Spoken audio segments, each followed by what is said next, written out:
বছরের শুরুতে A B O C যথাক্রমে 40,000 টাকা, 48,000 টাকা ও 80,000 টাকা নিয়ে একটি ব্যবসা শুরু করে।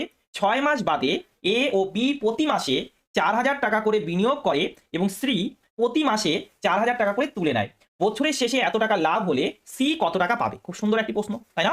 দেখো, ইনভেস্টমেন্ট রেশিও নিয়ে নাও। প্রথমেই ইনভেস্টমেন্টের রেশিও নিয়ে কটা শূন্য কাট যাচ্ছে দেখো।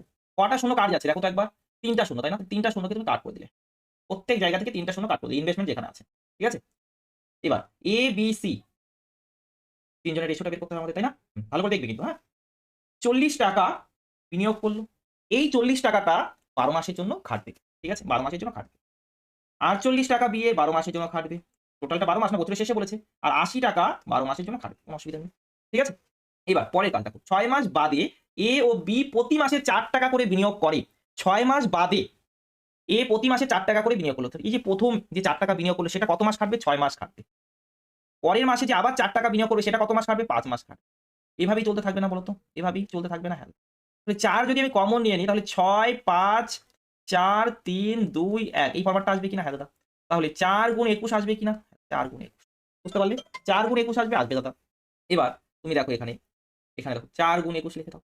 সেম ভাবে এখানে ৪ গুণ ২১ হবে।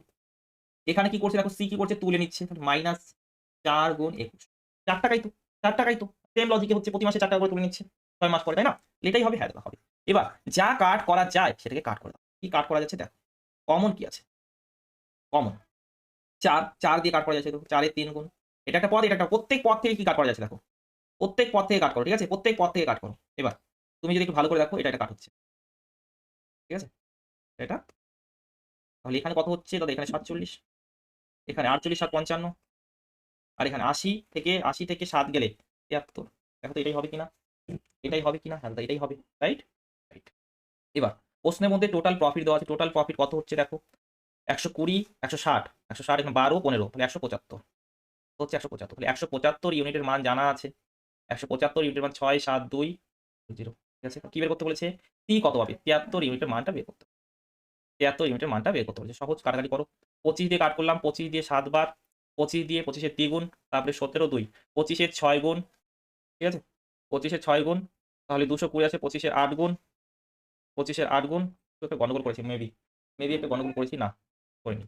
৮০০। ঠিক আছে? এবার ৭ দিয়ে যদি গুণ করো, ৭ দিয়ে গুণ করলে ৩, ৮, ৪ শূন্য চলে আসবে। ৪ শূন্য। যদি এটাকে গুণ করো, ইউনিট ডিজিট দেখো। ১ম এ তো 0 আসবে। 0 আছে ৩ গুণ ৪ 12। কিন্তু দেখো ২ আছে। ২ শূন্য, ২ শূন্য একটাই অপশনে আছে। তো ইউনিট ডিজিটের সাহায্যেও হয়ে যাবে। রাইট? ঠিক আছে? তো কেমন লাগলো কমেন্ট করে জানিও। Thank you.